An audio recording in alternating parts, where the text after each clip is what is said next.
simple. Let's start with the sphere.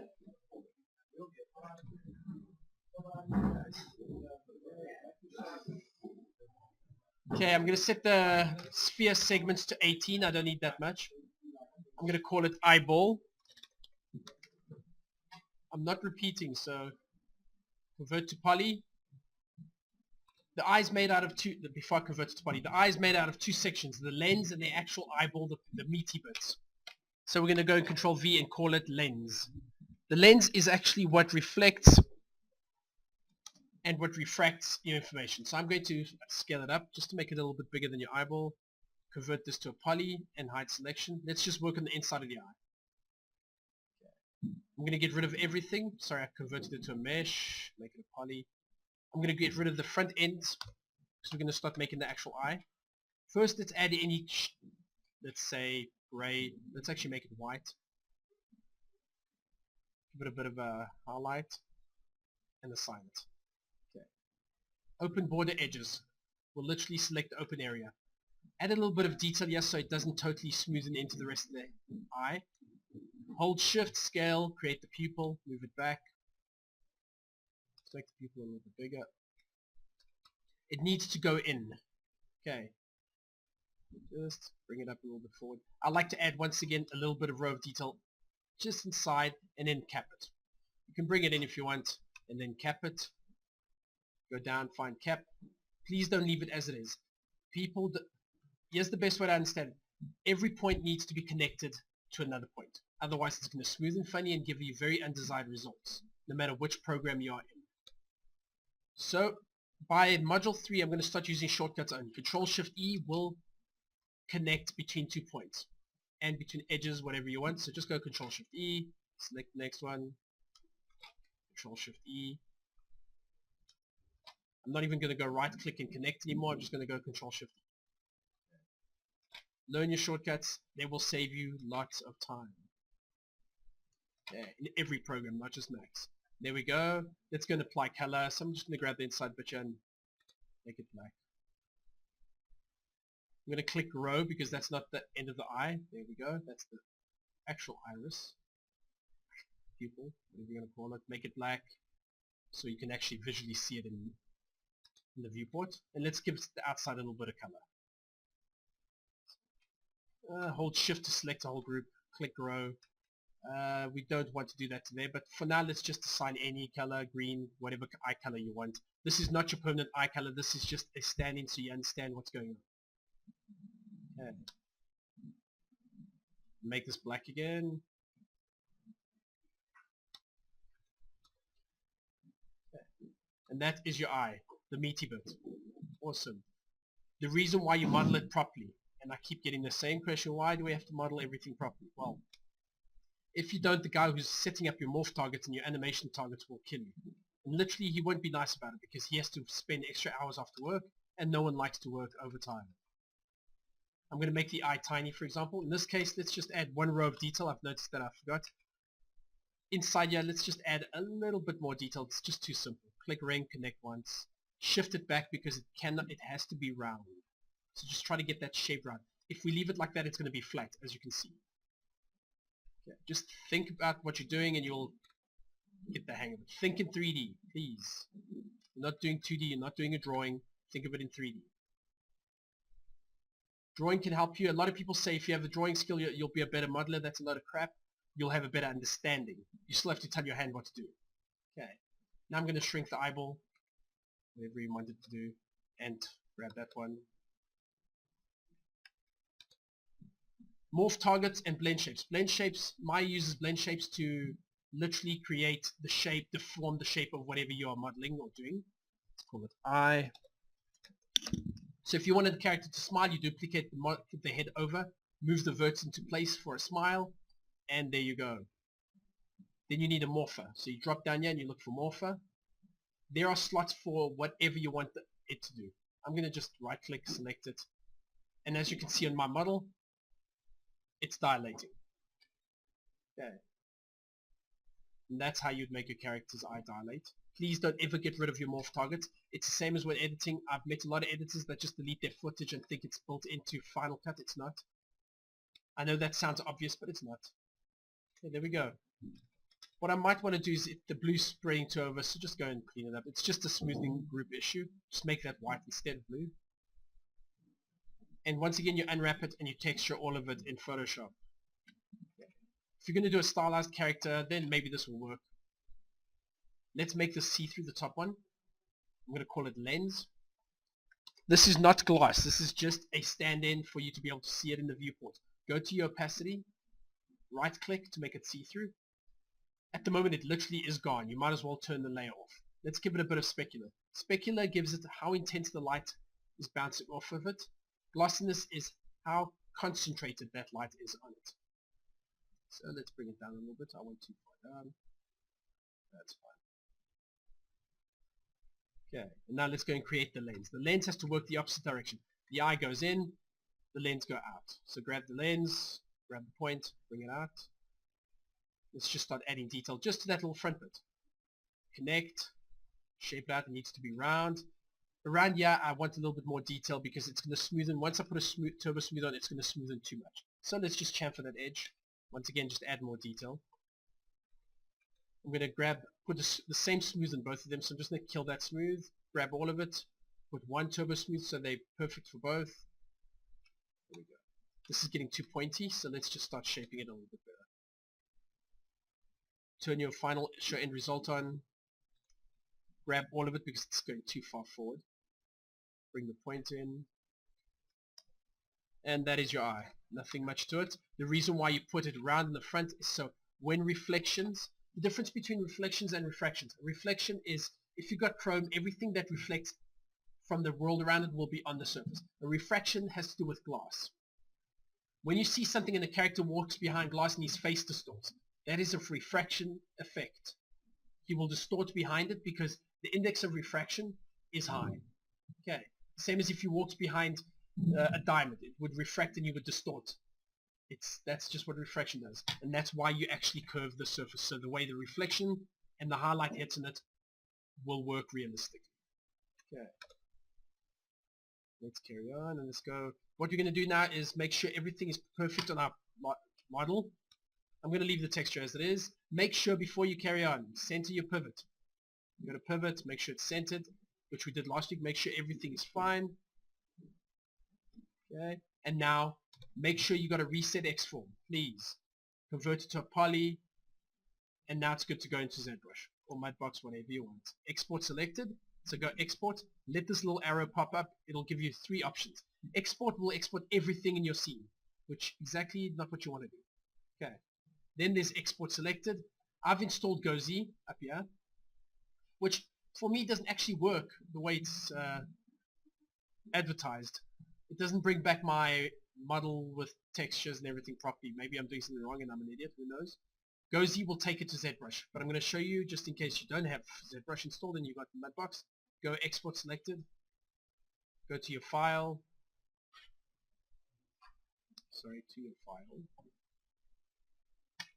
I'm going to create from Max folder, okay, and then I'm going to put in their head. Please don't export an FBX because it will do nothing for you because you don't have any rigging, information, or animation. So just make sure it's an OBJ. GW Object Exporter OBJ. Export, save. Make sure you select whatever program you're going to.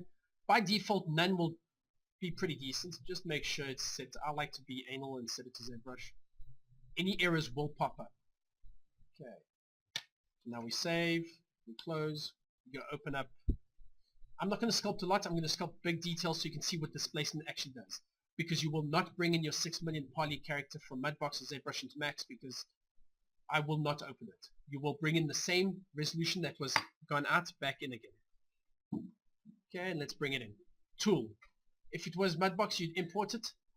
ZBrush, it works on tools, so you go and load, import your tool, go and find it.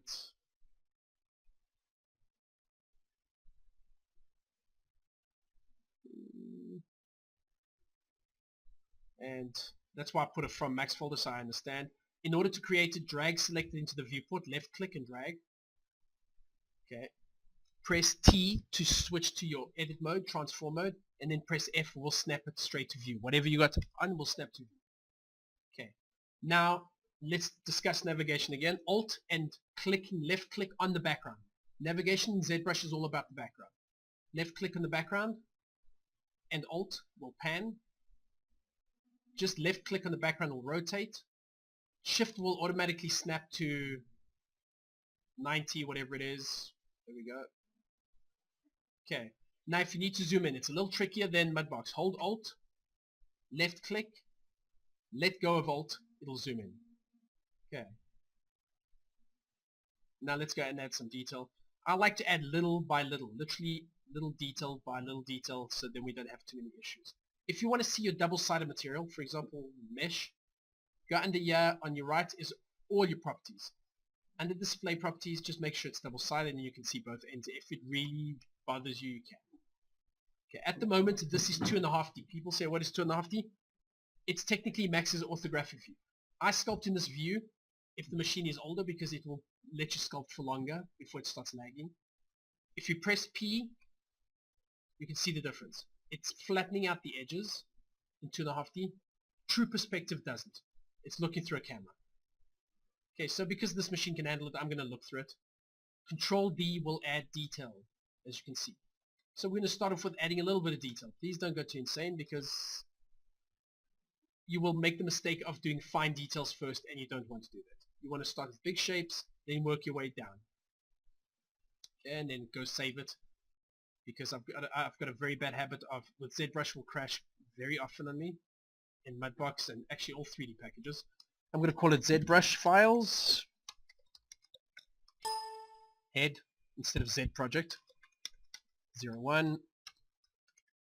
and then you can just save. There we go. Let's start sculpting and shaping. X will make symmetry turn on. Okay. So you just start sculpting. I don't, even though I've got pressure sensitivity, I like the sensitivity low to start off with. And then you just start, the shift is too strong, the smooth as you can see. So I'm just going to lower it down. Hold shift, you'll make sure it goes blue, that means you're smoothing. Just bring this down. You can see it smoothens a little bit better. It's still too intense, but let's start sculpting. I want him to have a heavier brow. Fix his nose a little bit, make it thicker. I think he's got too much of a chin, so just start smoothing out the chin. Smoothing out some of the issues. Let's start giving him a bit of a, like there's a skull sitting underneath here versus just nothing. Start shaping big shapes. Cheekbone, bring in the temple. And so you start shaping the temple inwards. Start shaping this underneath here. Bring out the Adam's apple because it's a dude, not a girl. Or it's a he, she, whatever works for you. There we go. Start shaping it. Literally adjust the draw size, focal shift, whatever you want. Or you can go up here. It's up to you, really. I will run into shortcuts later. For now, let's just get you used to sculpting. There we go. And let's see if we're getting some of the big shapes going. Let's bring in the cheekbones. So let's up the size of the brush.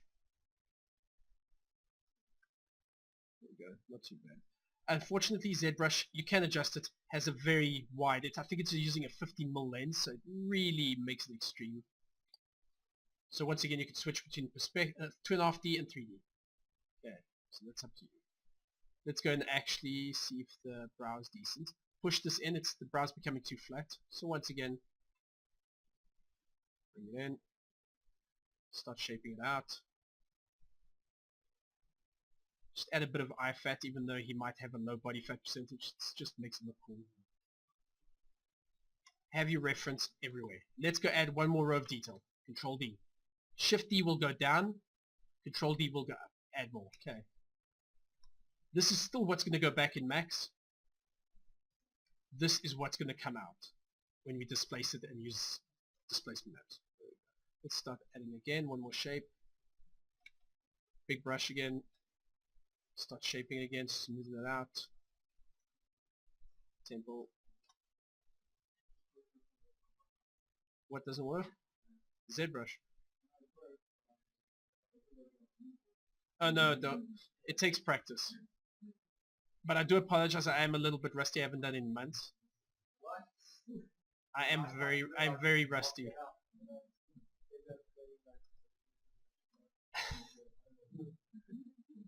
You just have to know what you're placing down. It's the same as drawing and using real clay. You have to know what stroke you're doing and just go with it. It's just normal standard brush. I haven't done anything special. I'm just using the standard brush. Most people have the mistake of going, oh, let me start doing scales and everything. Start doing the big shapes first. Okay. Start. This one. That's the smoothen brush. Blue is smoothen, so you hold shift. Okay, one more row of detail. Let's start. If you want to work on a specific area, control shift, drag select, left click, and select just the front, and you can work on just the front. Okay. So if you need to just, and you really need to be specific, you can start working on the front area. I'm going to go a little bit overkill so you can actually see what the displacement, because I model subtle details more than anything else. I don't do monsters with high like displacement and stuff, so my displacement is generally very subtle. Don't forget, soften out, add, soft, take away.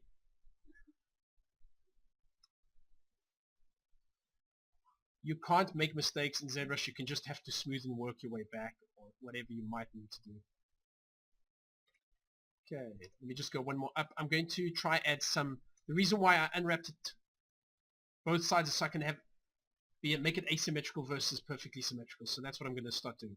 Is I'm going to turn off X and start just adding some details that are unique to either side. Let's say he's got a heavy brow.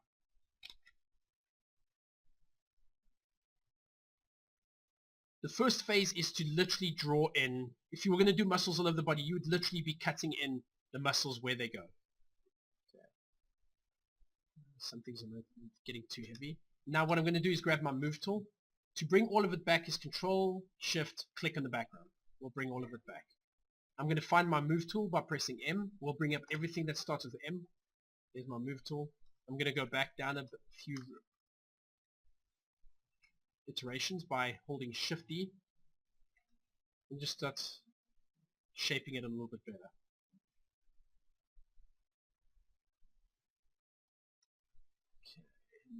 Okay. I've got symmetry turned off on purpose so we can actually make it look slightly different on either side, because no one's face is perfect. It doesn't have to be great, a huge amount of changing, but just subtleties. And I think his lips are a little bit too full, so let's go and fix that as well.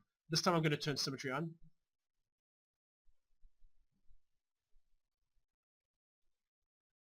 Shift it around.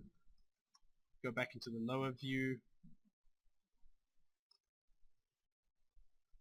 And just go through it.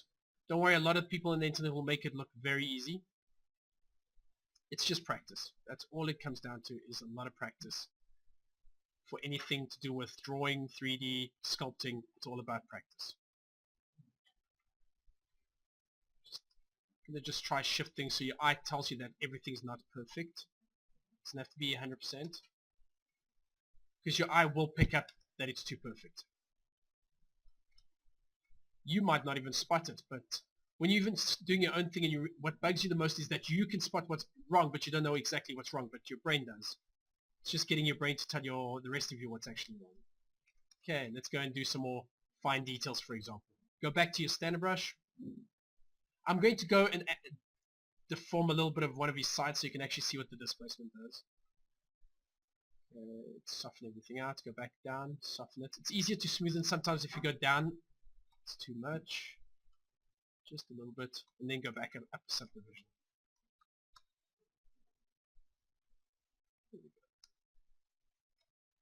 Now I'm going to distort him and disfigure him a little bit. So let's go and grab the standard brush. I'm going to put a drag select any texture. It really makes no difference. Let's go and grab this one. Okay, let's add a little bit more detail so we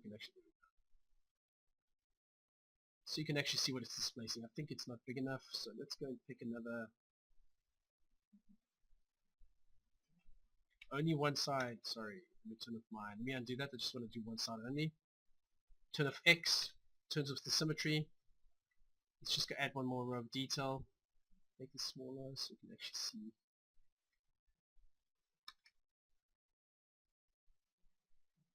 that's not strong enough. I'm really going to up the intensity. For stamps, pressure sensitivity doesn't really do much. It does to a degree, but not really that insane. Let's up the sensitivity even more. You can literally go and let's go make it. You will be able to spot that hopefully in displacement. Okay. I'm going to smoothen that out a little bit. That's all I think we need to worry about. If you need to and you want to sculpt fine details. Okay, I'm going to switch the alpha off and just carry on sculpting the way normally. Let's say you want to do details in the head. Fine wrinkles. Just make sure your brush is smaller. If you're going to do, just turn your symmetry off. Just start drawing them in. Literally, it's like drawing. Just draw them in. Grab a bigger brush, start fleshing them out. Smoothen. Flesh out. And literally start smoothing it out. Maybe you might want to up the intensity of the smooth so it actually does a little bit more. What I like to do is 2 maps. I like to do a relaxed map. So what most of the time you see on the internet is you see a guy in his topless and they've made every single muscle stressed like he's flexing. I like to do more of a relaxed initial map and then I do a stress map. So every wrinkle, every crease in his face is tense. So when I'm animating, I can actually switch between 2 maps on and off. Okay. Let's go. There we go. Then you just start drawing whatever. Now I'm just going to go crazy so you can actually see what the displacement does. Okay. If you need, switch between other brushes. I like my standard brush, I like my pinch brush, and I like my deco brush. Those are pretty decent. Deco is pretty decent at doing fabric. Now understand, if you're going to do fabric for, let's go crazy and let's start lower. Let's say his head was cloth or whatever. You got your fabric. Let's say it's pinching from the corners out. Let's be a little bit more realistic if this is going to be fabric. Add more detail. Sculpt. You will need to do this, otherwise your character will be pretty flat.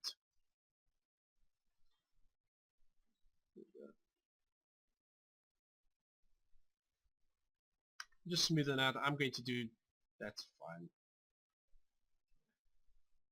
That's fine. Now go to your low subdivision in order for this to work. First save before you make a mistake, and trust me, it can happen so easily. Go to your low subdivision. Shift D. Goes all the way back to the beginning. This is what's still going to go back into max. Here's the downside. Mudbox does it, ZBrush doesn't. The smoothing is a little bit too extreme in ZBrush, so you have to click on cage because everything collapses into itself. So click on cage. It will look funny, but max will be fine. Don't worry about it. Looks weird, but it'll be perfectly fine. Save it again. I like to save multiple versions. And now let's go export the texture maps. I'm going to only export a displacement map. Nothing else for now. You can export as much as you want. Go to your plugin, go to multi-map exporter, turn off everything else. All we want is displacement. I'm not going to run through vector displacement.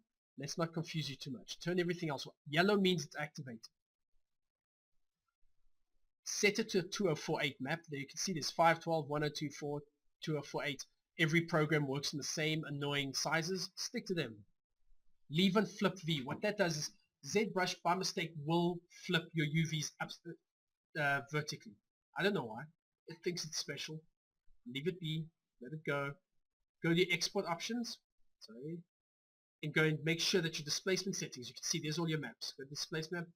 I'll run through some of that. Sub D means that which subdivision level do you want to generate the map from? You want to generate it from the lowest and get all the detail from the highest. So leave it at 0. I mean at 1 or whatever it is. Turn on adaptive means it will actually smoothen everything else and add more detail in the areas that have detail. Okay. Smooth UVs will literally smoothen all your UVs just in case you have not done that in Max before. DP subpixel means the higher this number goes, the more detail you will have in your displacement map. The longer it will take to render it. Okay. This leave your mid, leave everything else. Okay. And just click export options, not export generate. Create maps. What I'm going to do is also export the mesh at the same time. Might as well. Create all maps. It'll tell you where do you want to create it. I'm going to create it in my ZBrush folder. No, actually no. Let me create it into the textures folder and call it ZBrush because this is from ZBrush. you will notice I will have a crazy bump fold and a ZBrush fold because there's different textures that come from different programs and you need to know where they're coming from. Put an underscore because it will put a very weird number and name at the end of it, so click save. The bar is at the top here. You'll notice it says progress, what's it? Progress in whatever. That was actually very quick. Maybe it did it. That was very quick, so let's just check that it actually did something. Always check that software does what it says it does. It doesn't always do it. I think that might have actually done it, but wow, that was very quick. Maybe it's just because I'm used to my 1940 machine that doesn't give me anything. There it goes. Okay, apparently it's here. You have to open it with Photoshop because I saved it out as PSDs because TIFFs are painful. Okay, that... well, at least they gave everybody administrative privileges. There it is. That's your head. 128 gray. Just in case you don't know what 128 is, bring up your color palette. Instead of 255, go 128. 128 on everything. RGB means that it's perfectly neutral. So if I had to paint, put a little block of 128 gray, that means that that will not go up or down. The black will go down, the white will go up. That will be perfectly static. Okay. You will learn these with time. That is our map. Nothing to it. Let's go. I'm going to try GoZ again. Let's hope it will work. GoZ is a tool that under your tools you can either GoZ all, which will take everything in your ZBrush folder and set it up in Max. I have yet to see it actually do what it says. It will tell you you've never, don't show me again, just click again. I'd like to have it tell me the errors if there's any errors. Now, in theory, what it should do is if you textured it in ZBrush or if you did displacement, it should set it up in the appropriate slots in Max. Once again, I might be doing something wrong, but I have not had that yet. Yes. What does it mean when you export your 3D Max to ZBrush? It says one warning, it says there's a Max space. That's not bad. Hopefully it doesn't. If it doesn't affect you in ZBrush, just leave it. Okay, cool. It says warning is a Max space. Yeah, and hopefully it doesn't cause. It means that your mesh is literally crisscrossing and something's gone horribly wrong in it. It's the second time warning I've seen like that. Okay, let's see if it's actually done what it said it's done, which I doubt it, because I haven't had any luck so far. So select it. What it does by setup is it tries to mimic the shader in ZBrush. So it creates a DirectX shader, which you will rarely use. The standard material is what you want. What bugs me is that I don't see any of my maps I've just created. So it's useless to me. So let's just go in, bye-bye, reset Max, and I'm going to bring in the maps I actually saved. And this is why I still do it the old-fashioned way. Go to your file, import. Anyone who's used Mudbox, there is an actual button that will take it from Mudbox and set it up in Max, and I know that one actually works. Okay. It's under your file. You can see it sends to soft image or sent to Max or sent to Maya. Okay, so I'm going to go and grab my file, 3D Max. And I'm going to go to my textures folder because that's where it saved it, and I'll go and grab it. There we go. Please click import as editable poly, just make your life easier. At the bottom preset from ZBrush, click import. This is just telling you that the file had a texture from ZBrush. We don't really care about the texture from ZBrush. There we go, that's more appropriate. And now let's go and assign a material. Call it skin. I will show you how to use the skin material, but for now let's just assign this. And let's kill that. I'm going to kill this texture. Thank you. And actually just give it a bit of a highlight so we can actually see what it does.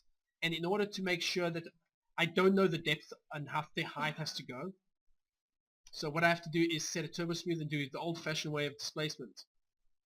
Add a lot of detail. Go drop down on your modify tab and you can see this is the displacement tab.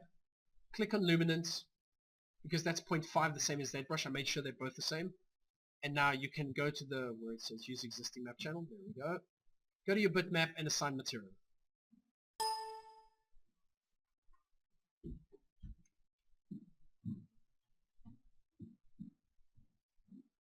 Just go grab your texture.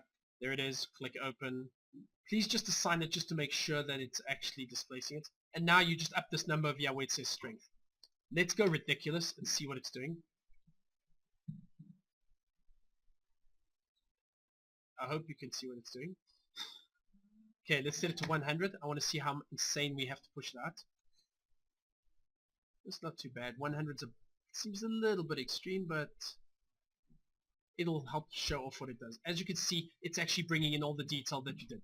The reason why it's low poly is because it's actually doing it in the viewport. We're not going to do it that way. We know that it's set to 100, so we kill all of that. Just put one smooth for the displacement. Press M, go to your material. Under your mental ray connections, there's a displacement slot that's grayed out. Just click the lock. I like to use a height map, not a 3D displace map. Sorry, in order to displace you actually need mental ray terminal. Please go to your render tab, all the way at the bottom, assign renderer. You can have V-Ray, mental ray, they all work different. Every single one of them has a different way of rendering, unfortunately, displacement maps. Click on it. There's a 3D displacement and a height map. I prefer height so I can decide if it goes in or out. I'm going to set it to 100, negative 100, because that's the number we had there. So make sure negative 100 and 100. Okay. And once again, go get your material. And make sure it sees in the viewport. You can see what it's going to do in the viewport. There we go. The only issue that looks like we might have is over here. Might be a unwrap issue. But we'll see how it goes. Now, here's the problem with Max's default displacement only lets you displace the furthest by 20, so you have to go and tweak that. This head obviously means it's very large. Click on your render tablet, go to your common, under your renderer tab, go all the way to the bottom where it says displacement. You can see there's max displacement 20, we need 100, so I'm going to set it to 200. Render it. Maybe I should have upped the resolution for it. And you can see it's already displacing it. A little bit too extreme, but you can get the concept. It's displacing the detail, and obviously the displacement modifier is a lot more generous, so we need to tone this down to about negative, let's try negative 50, halfway through. I'm going to set it to full HD, and classic. This is just ray tracing, there's nothing to it. You will learn all of it next module, don't worry. I'm going to go to HD, but I'm not going to render full HD because we'll be here forever. Let's try 1280. 1280. You will be rendering your scene with a bit of nice lighting like you did last time. Actually, this one seems pretty decent. Okay, there we go. As you can see, there's that seam issue we have over there. That I'm sure that's 100% that's a seam issue. Let's go and unwrap it. Open up. This is the problem with ZBrush and Mudbox. Can you see that it's broken up every single face, because it's stupid, into its own little entity. It's retarded. I don't know why. It just wants to be stupid. You're just going to have to weld it back. Yes, this is where the issue lies in over here. It's because of this open edge that it doesn't want to. Maybe what you do is you paint it out in Photoshop. It's a lot quicker than trying to figure out, troubleshoot anything else. Okay. That's not that hard. You're just going to take your clone brush, heal brush, and go and heal it. But that's what displacement does. It actually breaks the illusion and it makes it look 3D. Okay. You can also use a normal map for it. That's up to you. But I prefer displacement, combining displacement with normal maps. Because now you can actually go and add in your color, for example. Let's go and create a skin shader. Call it skin. Assign it. Let's call it skin MR, so we know it's a mental ray skin shader. Assign it. I'm not going to put any texture for now or any displacement. I just want to get the skin shader right. Click on standard. If you can, please get the SS Skin Shader 2 from the internet. You can download it. Subsurface scattering, fast skin plus displacement. That's what you want. Okay. I'm just going to copy this displacement. Literally copy, because we know it's right. Paste it in there as an instance, whatever you want. You can put in a bump. This is the amount of samples, is the detail of your AO, your displacement, whatever you want in your skin. This is your skin shader. The difference between this one and the second version is you can control reflections and specular separately. So I'm going to set this to about 0.4. In order to get your skin to, what the subsurface scattering does is it will shoot light from behind the back of the head. And you'll be able to see the red on the ears and your fingertips. So the first thing we need to do is just create any light. There we go. Place it right from behind the head. It's the easiest, quickest way to get it right. Go to your left viewport. Bring it up. by default, nothing will happen right now. Let me go and create a camera over there. Control C. Show safe frame so we can see where it's cutting it off. If I render it now, you might see a little bit of red bleed around the edges of this. But in this case, no, you don't. Okay, all you see is a bit of a highlight. To get it working is not that tricky. There's a little tape measure icon. Grab your tape measure. Measure the thickness of the ear. Okay. It says it's 118, so we're going to go about 150 to be safe. You need to put these settings in your material. Okay, press M. Just in case you're wondering, I will run through all of this again. This is just a quick overview. There's subdermal layers, epidermal layers, and there's your backscatter color. The backscatter is the red. So set that to 1. Now the scatter radius, the surface scatter radius means is if your ear's highlighted red, how much does that red bleed into the rest of your head before it stops? Okay. Obviously we know it's 0.9 is way too low, so we're going to set it to about the same 100. The scatter depth is, your ear was 120 thickness. Please put that number in there or a little bit higher. I like to go a little bit higher. And once again, the subdermal layers, you need to go and add some more depth into it. So I like to put that, let's go 50 there, and for the epidermal, about 25. That depends on which depth these colors kick in. Okay, it's just your skin shader. And what you will normally do is make multiple max Photoshop files with different colors. And now you can see the light's coming through. Okay. And you can see it's not bleeding too much into it, which is not too bad. Maybe I might want to actually tweak it. This is not a very good, no, it's not a terrible skin shader. It's just not a very, it's not a perfect one. I'll bring one better next week. It's either the Tony Daniel one or the SS2 skin shader. Same as with V-Ray's standard skin shader is not that great either. And as you can see, it's got a nice little bleed of color in the back. Let's go and actually put our skin material that we made. And you under scatter weight, click on it. There's a little box next to it to go find your skin texture. Textures, there's the head, there we go. Click open. What I might want to do is just quickly go open Photoshop now and get rid of the lines. Otherwise it'll just be way too funny. Let's do that now. Okay, you will not see anything in the front because there's no light in the front. We'll have to bring the light around. Okay, let's go and open that material, get rid of the lines. Okay, this is the wrong one. Too many of these textures have been done.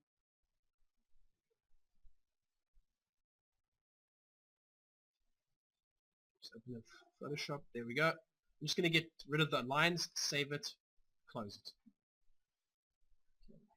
What you might want to do, this really does not want to cooperate. Catch up Photoshop, thank you. As you can see, there's a little bit of, if you need to rotate this little ball, right click on it, rotate, so we can get the little skin right in front. As you can see, it's over there. It's still not very visible. Just drag it. I put the material in the wrong one, just swap it over there. It's supposed to be in the color of this one. There we go, and also on the top slot. For now, we're going to put it on both, so you can actually see. Normally you're going to make 2 different materials for that. I will bring all the color specs and everything, so don't worry. Let's go and bring this light to the front of it now. There we go, to the front. Just up it a little bit. Let's leave it on ray traced. I'm not going to do anything fancy, just put a skylight in there. First of all, let's turn off this light and let's set up our skylight. I'm going to try some image-based lighting. What that means is I'm going to use an HDRI to light it. Make sure that it's actually turned on. There we go. Image-based lighting. Done. Add in the skylight. Add in the HDRI. That just uses information from a photograph to add in lighting information. Okay. Let's get out of here.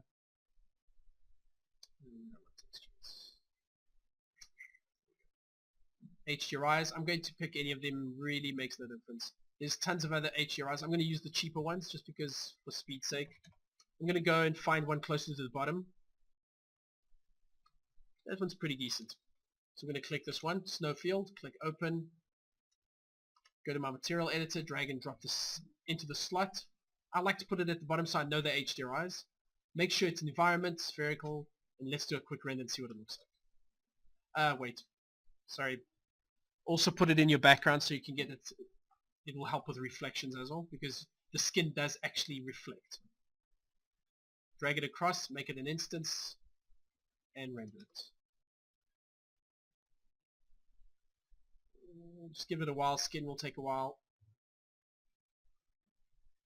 As you can see, it's already got a nice soft feel to it. Yes, we haven't finished texturing the character, but it's already got a nice soft feel. We've got some pink coming in from the back of the ears. And it would be even better if we had the... because unfortunately your subdermal layer is more of a bluey color.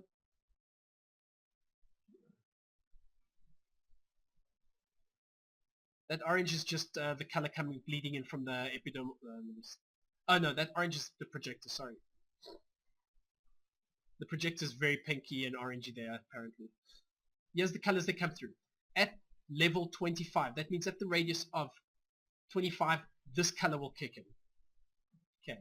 Then at 125, the red will kick in. You will put a map for every single color slot there is. Okay. The epidermal will be more of the oranges in there. This one will be, you can use the colors in there. I prefer more of a blue in there, more of an orange in there, and the red in there. You will have different skin textures to place in there. Let's carry on. Let's just finish rendering, sorry. If you do use V-Ray, what's nifty is they got a lot of shaders for wax that's pre-made and all that. It's pretty nifty to have. I haven't had any bump yet, it's just got the displacement. We can put in the bump just to give it a little bit more bump detail, which will be nice. So let's actually do that quickly. I'm going to kill the color for now so you can see how you can combine displacement meets. Let's kill the diffuse. I'm going to go down to where it says maps, all the way at the bottom, and just turn off the color. Okay. And let's go and add in a bump all the way at the top. This is unlike the other shader. All the way at the top has got the bump, so you go and click the bump, bitmap. Let's go grab our other textures. Shaders and textures can take a while to set up because you need to do it properly, and sometimes to make it look good, it can even take even longer. If you've watched any making of, and you see these little, they render what looks like little spheres rotating in a scene, it's because they want to see what the light does on the surface, and the only way to do that is to render it out and see how it impacts the surface. Just give it a while to catch up. And I'm going to set it to about 0.3. Zoom in a little bit so we can actually see what it's doing.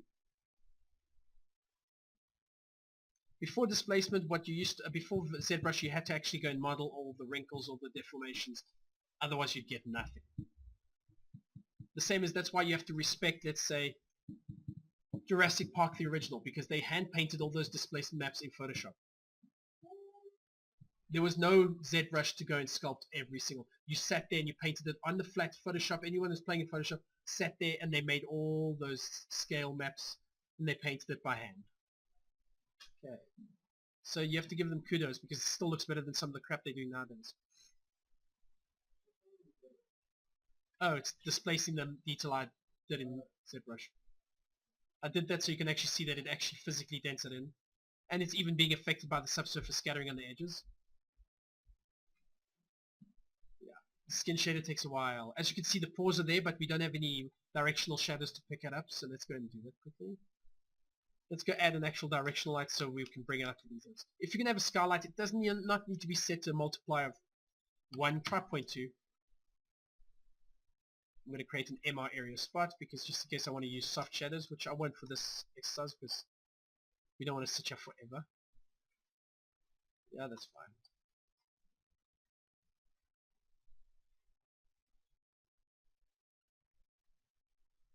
The reason why it takes a lot of setup time before it starts rendering, it's trying to do the displacement.